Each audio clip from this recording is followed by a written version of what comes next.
할렐루야. 반갑습니다. 우리 아까 김정현 집사님이 인사를 해주시는데 너무 좋은 것 같아요. 우리 옆에 분들하고 한 번 더 인사하겠습니다. 옆에 분들 얼굴을 극히 바라보시면서 얼굴에서 광채가 납니다. 우리 또 옆에 분들하고 얼굴에서 광채가 납니다. 하나님의 빛이 비쳐서 광채가 나는 줄 믿습니다. 광채가 많이 나시는 분 있으면 그분 옆으로 가시면 좋지 않을까 싶습니다. 또 이제 오후 예배 이렇게 같이 부부끼리 오신 분들 보면 참 좋더라고요. 그래서 우리 옆에 분들이 얼마나 소중합니까?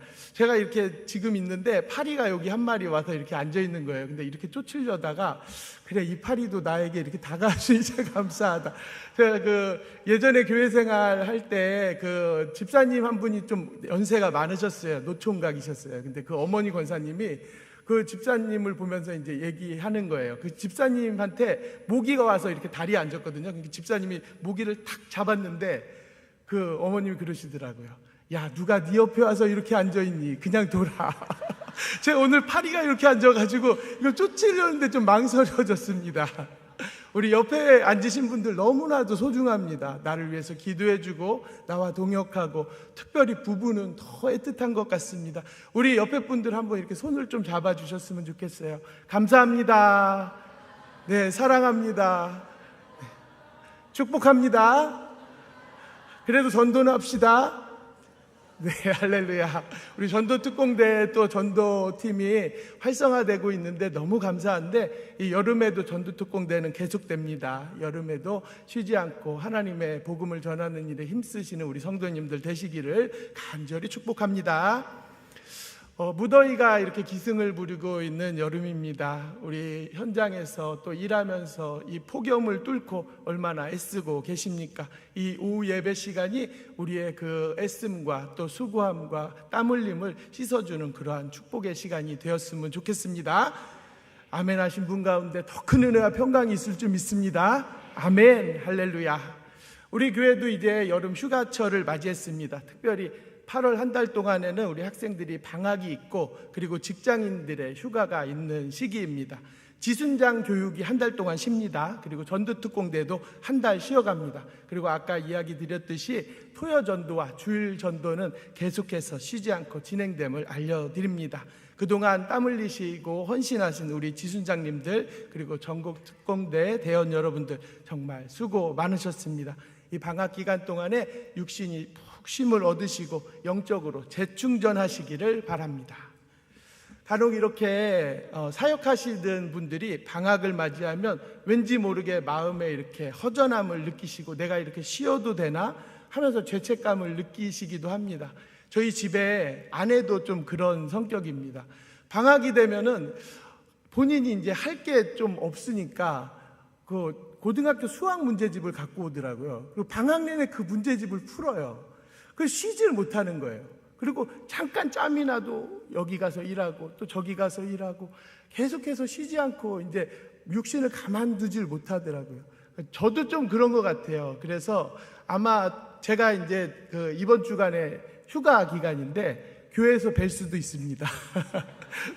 저를 뵈면은 이제 외면하지 마시고, 또 이렇게 또 왜 왔냐고 핀잔 주지 마시고, 잘 왔다 이렇게 맞이해 주셨으면 감사하겠습니다.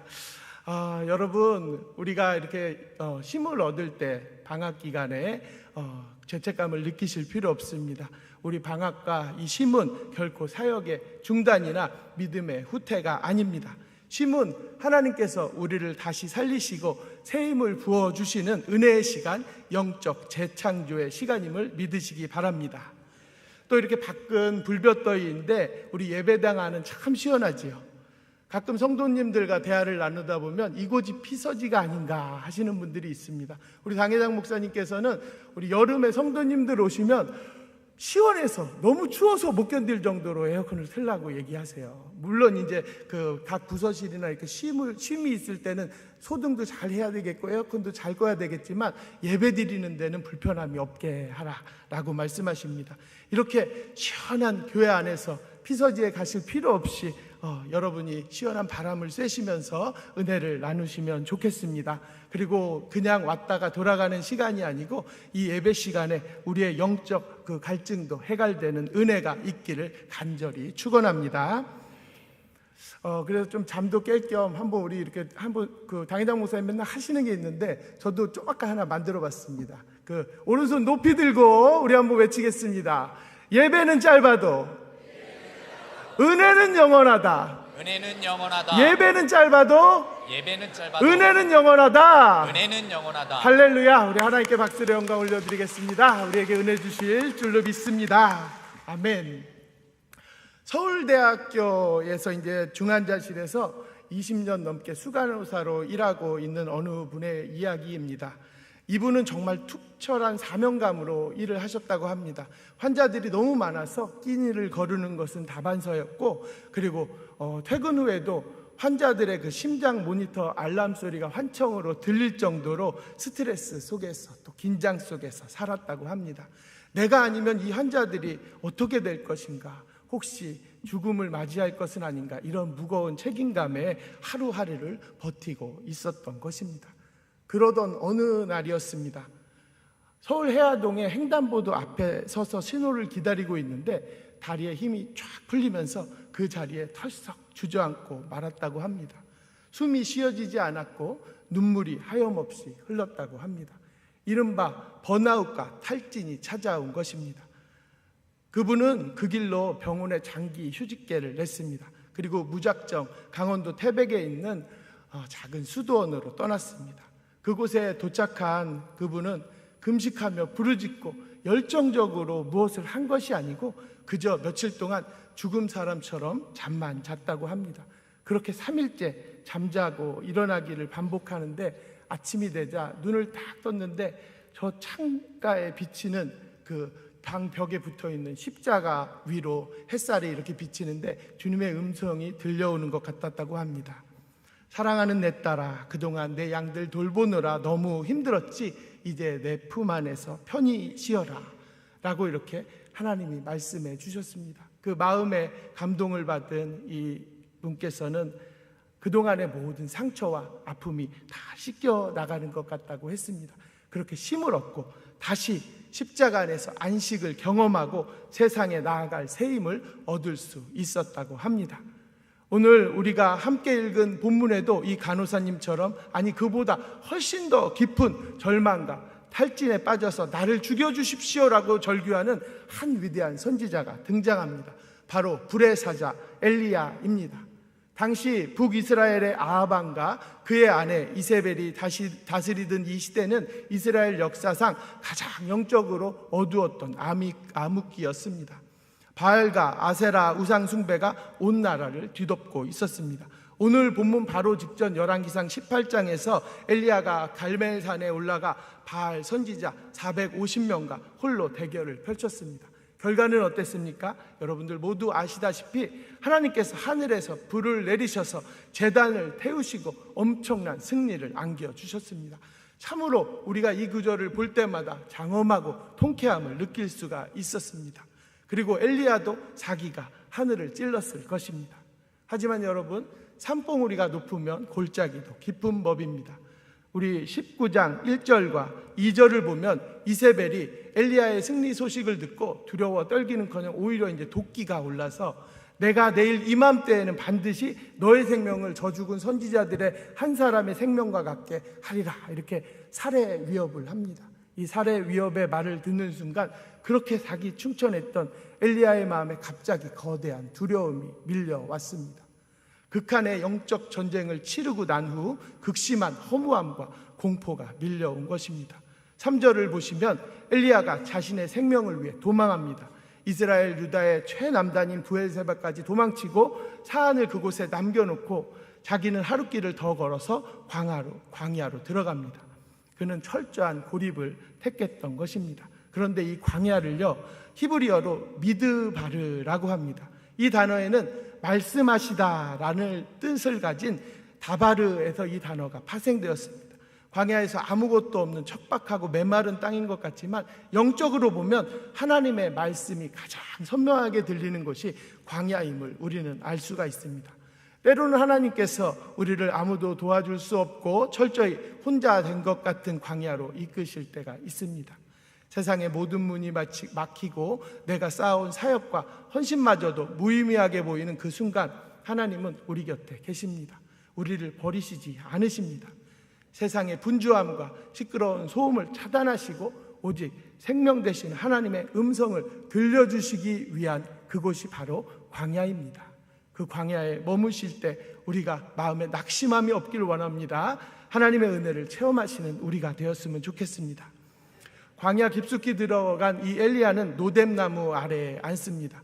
우리가 노뎀나무 딱 이 이름만 들어보면 노뎀나무가 아주 웅장하고 큰 그런 나무가 그 잎사귀가 풍성한 그런 나무 같은데 실제로 이 노뎀나무는 그렇지 않습니다. 노템이라고 히브리어로 합니다. 노템이라고 불리는 이 나무는 사실 잎사귀가 거의 없는 초라한 빗자루 관목입니다.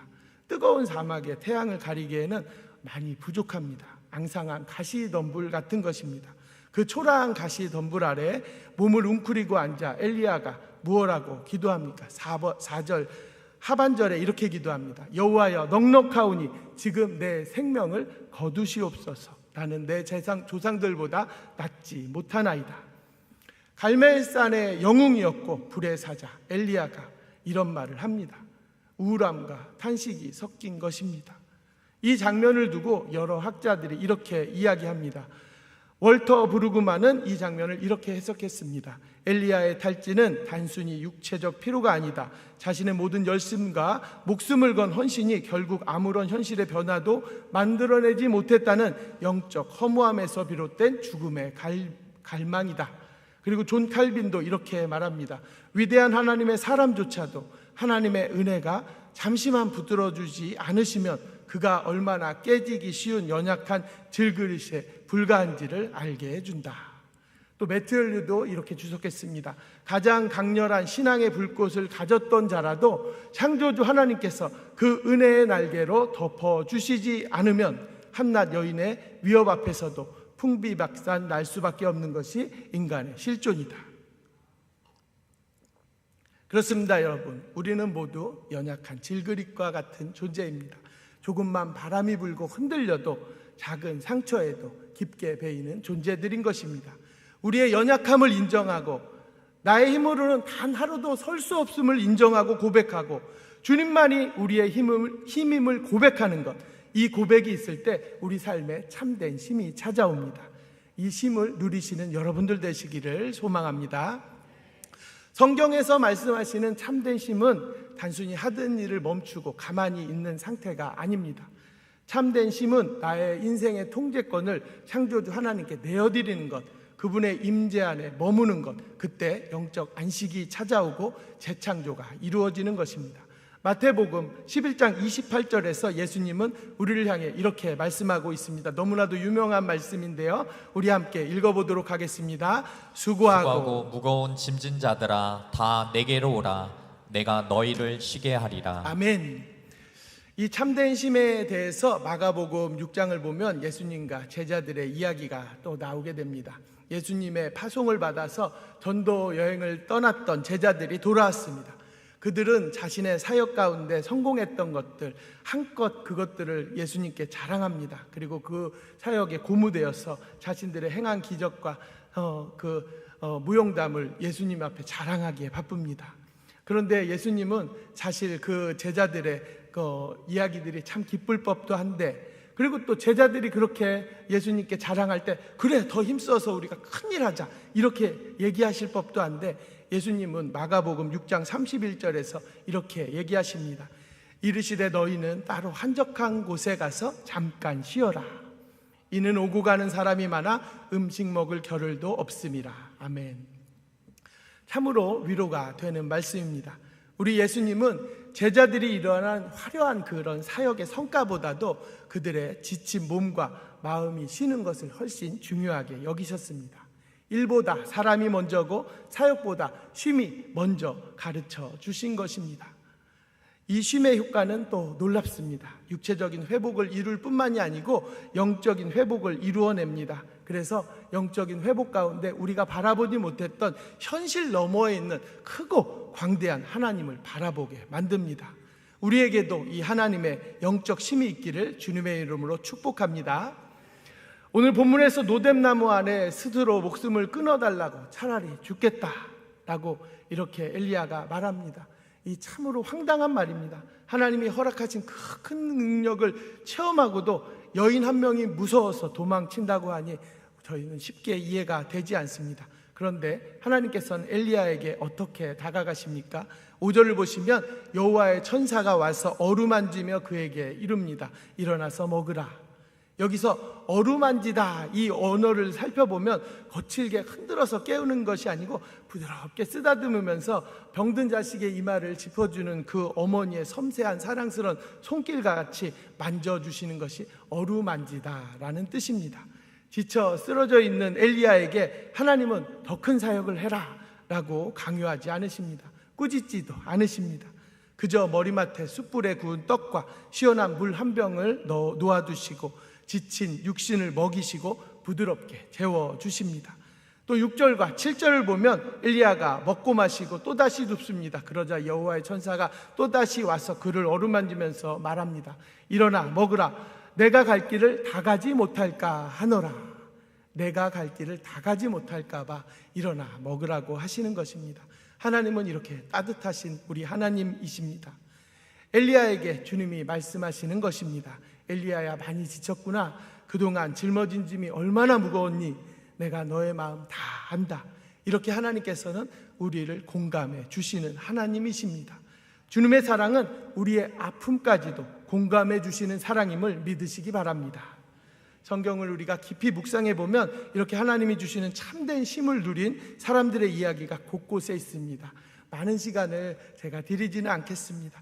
시편 23편에 먼저 다윗의 이야기가 나옵니다. 짧게 한번 살펴보겠습니다.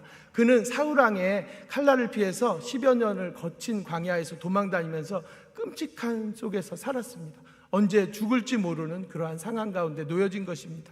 그런 상황에서도 다윗은 이렇게 고백합니다. 시편 23편 1절 2절입니다. 우리 함께 읽도록 하겠습니다. 여호와는 나의 목자시니 내게 부족함이 없으리로다. 그가 나를 푸른 풀밭에 누이시며 쉴만한 물가로 인도하시는도다. 아멘. 상황은 그야말로 지옥 같은 상황입니다. 그러나 다윗은 하나님의 동행하심 가운데 있었습니다. 그리고 그 하나님의 동행하심을 느끼고 있었습니다. 그 다윗은 이렇게 평안한 안식을 누리게 된 것입니다. 두 번째로 갈릴리 호수에 풍랑이 일었을 때 예수님의 모습입니다. 세차게 몰아치는 광풍 속에서 배에 물이 차오르자 제자들은 죽겠다고 아우성치며 공포에 질려 있습니다. 그런데 예수님은 어떻게 하셨습니까? 배구물에서 베개를 비고 아주 평안히 주무셨습니다. 진정한 쉼은 밖에서 부는 비바람이 그쳤을 때 쉼이 쥐어지는 것이 아닙니다. 내 안에 평강의 왕이신 주님이 계실 때 비로소 우리 안에 진정한 쉼이 누리게 될 줄로 믿습니다. 그러한 쉼의 특권을 누리시는 여러분들 되시기를 소망합니다. 마지막 또 세 번째로 사도행전 16장에 나오는 빌립보 감옥의 바울과 실라를 한번 살펴보겠습니다. 복음을 전하다가 붙잡혀서 심하게 매도 맞았고 캄캄한 지옥 감옥에 꼼짝없이 잡혀 있습니다. 온몸은 피투성이가 되었고 발에는 착고가 채워져 있습니다. 그런데 한밤중에 그들은 하나님을 원망하지 않고 오히려 소리 높여 찬양했습니다. 육신은 결박당해 있었으나 그들의 영혼은 하나님 안에서, 하나님의 그 사랑 안에서 자유와 쉼을 만끽하고 있었던 것입니다. 우리의 영혼도 주님 안에서 참 평안과 자유를 누리시기를 주님의 이름으로 축복합니다. 아멘. 몇 분이 이렇게 몇몇 분이 이제 곤히 아주 주무시고 계십니다. 이게 참 이렇게 시원하고 등받이도 또 편안하고 좋죠. 다시 한번 하겠습니다. 예배는 짧아도 은혜는 영원하다. 은혜는 영원하다. 할렐루야. 아멘. 이제 거의 끝났습니다. 우리 한국 교회사에도 이런 쉼을 누린 이야기들이 있습니다. 강아지똥 그리고 몽실 언니 등의 그 수많은 명작 동화를 남기신 아동문학가 그 고권정생 선생님을 아실 겁니다. 그분은 그리스도인이었습니다. 경북 안동의 작은 시골 마을의 일찍교회라는 교회에서 문간방 종지기로 사셨습니다. 이 선생님은 평생 가난과 결핵이라는 질병과 싸워야 하셨습니다. 젊은 시절에는 피를 토하면서 거리를 돌아다녔고 그야말로 거지 같은, 정말로 거지와 다름없는 그런 삶을 살았습니다. 세상 기준으로 보면 실패한 인생이고 철저히 버림받은 삶이었습니다. 하지만 선생님은 춥고 그 외로운 한 평짜리 예배당 종탑 아래에 웅크리고 앉아서 매일 하나님께 기도했습니다. 그 기도 가운데 하나님의 그 따스함을 느낄 수 있었습니다. 온몸이 부서질 듯이 아픈 고통 속에서도 그 종탑 아래에서 하나님과 독대하는 은혜를 누리셨던 것입니다. 하나님은 그 초라하고 병든 선생님의 마음을 따뜻하게 어루만져 주셨습니다. 그분의 영혼에 세상이 줄 수 없는 참된 위로와 쉼을 부어주셨던 것입니다. 그 하나님의 사랑 안에서 쉼을 얻은 권정선 선생님은 세상에서 가장 작고 보잘것없는 것들을 사랑하는 눈을 가지게 되었습니다. 그분의 펜끝에서 흘러나온 글들은 오늘날까지 수많은 상처받은 영혼들을 치유하고 있습니다. 하나님의 사랑은 치유하는 힘이 있습니다. 그 하나님의 사랑이 언제나 우리 안에 있어서 우리도 그 치유를 받기 원합니다. 우리가 그 하나님을 바라보는 여러분들 되시기를 소망합니다. 성도 여러분, 여러분에게는 세상의 무거운 짐을 다 내려놓고 마음껏 울고 위로받을 수 있는 영적 피난처가 있습니까? 또 그런 은혜의 자리가 있습니까? 이제 말씀의 결론을 맺겠습니다. 오늘 본문에서 절망에 빠진 엘리야에게 천사가 찾아와서 숯불에 구운 떡과 한 병 물을 주고 있습니다. 이것을 신약시대에 살아가는 우리에게 어떤 의미가 있을까요? 그것은 바로 하늘에서 내려온 생명의 떡이요 영원한 목마르지 않는 생수이신 예수 그리스도를 예표합니다.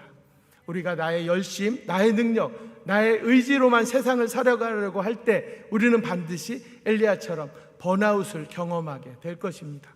탈진해서 노뎀나무 아래에 쓰러지게 될 것입니다. 탈진하여 쓰러진 우리의 영혼을 다시 살리는 유일한 길은 나를 위해 십자가에 살을 찍으시고 피를 흘려주신 예수 그리스도의 십자가의 사랑 안으로 깊이 들어가는 방법밖에 없습니다. 이 시간에 우리는 마음에 새겼으면 좋겠습니다. 첫째, 하나님은 우리의 완벽하고 화려한 사역보다 우리 존재 자체의 평안을 더 원하시는 하나님이십니다. 둘째로, 예수님의 그 십자가는 하나님께서 지치고 상한 우리의 영혼을 누이시는 가장 완전한 영적 쉼터가 됩니다. 날마다 십자가를 묵상하시고 주님 안에서 평안을 누리시는 여러분들 되시기를 예수님의 이름으로 축복합니다. 아멘.